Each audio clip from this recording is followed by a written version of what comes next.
Syria is once again at the center of global attention.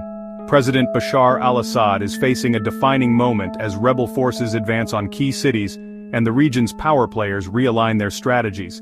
Will Assad adapt, or will Syria's future spiral further into uncertainty? Over the past decade, Syria has endured immense turmoil, a devastating civil war, international sanctions, and the massive displacement of its people.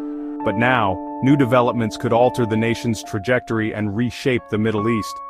A week into a renewed rebel offensive, Assad faces mounting pressure.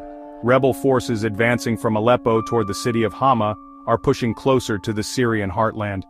Their progress is not just a military threat, it's a geopolitical one.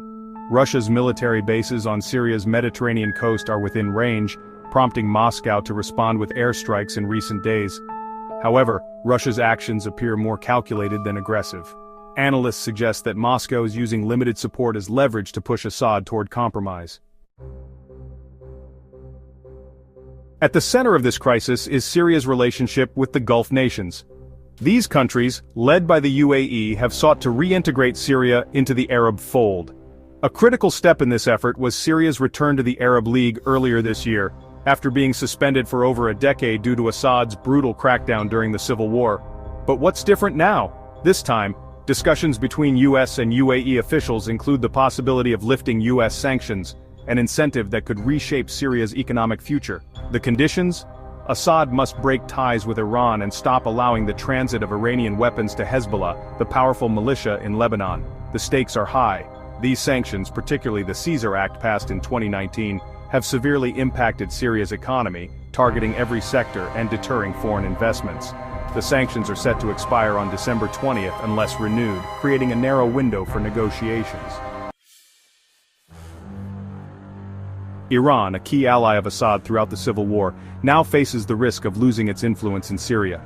Tehran has supported Assad with military advisors and allied militias, but has avoided direct troop involvement. However, Assad's recent actions suggest a cautious shift. Reports indicate he has halted weapons transfers to Hezbollah, a move that aligns with Gulf interests and could pave the way for improved relations with Arab nations. For Iran, losing Syria would be a significant blow. The country has long relied on Syria as a strategic ally, using it to support Hezbollah and other militias across the region. Iranian officials are scrambling to maintain their foothold. Foreign Minister Abbas Araghchi recently visited Damascus, reaffirming Iran's commitment to supporting Assad. But the question remains, will it be enough to counter the pressure from the Gulf and the West? Adding to the complexity is Turkey's role in the conflict. Long opposed to Assad, Turkey has backed rebel groups and sought to establish a buffer zone along its border. Recent talks between Turkish and Syrian officials, the first to take place in Turkey, highlight the shifting dynamics. Turkey's priorities are clear. It wants to push Kurdish forces away from its border and secure the safe return of Syrian refugees. With over 3 million Syrian refugees currently in Turkey, this issue is a political and economic challenge for Turkish President Recep Tayyip Erdogan. Interestingly, Turkey seems to have greenlit the rebel offensive, signaling a calculated move to strengthen its position in negotiations. Analysts believe Erdogan hopes to use this momentum to demonstrate his influence in northern Syria and bolster his leverage with both the US and Russia. For Assad, this is make or break time. He must navigate a delicate balance between appeasing Gulf states, maintaining Russian support, and avoiding alienation from Iran. His recent cautious moves, including curbing support for Hezbollah, suggest he is testing the waters for a broader realignment. But the challenges are immense. Rebel advances continue, sanctions loom, and regional powers like Israel and Turkey are closely monitoring every move. Israel in particular remains concerned about Iran's presence in Syria, and has stepped up strikes on Iranian and Hezbollah targets in recent months. Meanwhile, Arab states like Saudi Arabia and the UAE are warning against Assad's downfall, fearing it could destabilize the region further.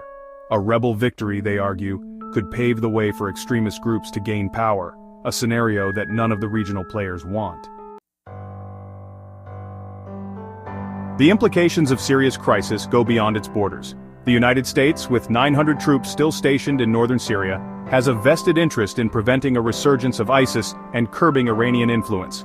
At the same time, the incoming US administration faces pressure to address Syria's humanitarian crisis while navigating its complex geopolitics. For Assad, time is running out. Will he adapt to the changing dynamics and secure a deal that lifts sanctions and stabilizes his regime? Or will his refusal to compromise plunge Syria into further chaos? Syria's Crossroads is not just a national story, it's a regional and global one.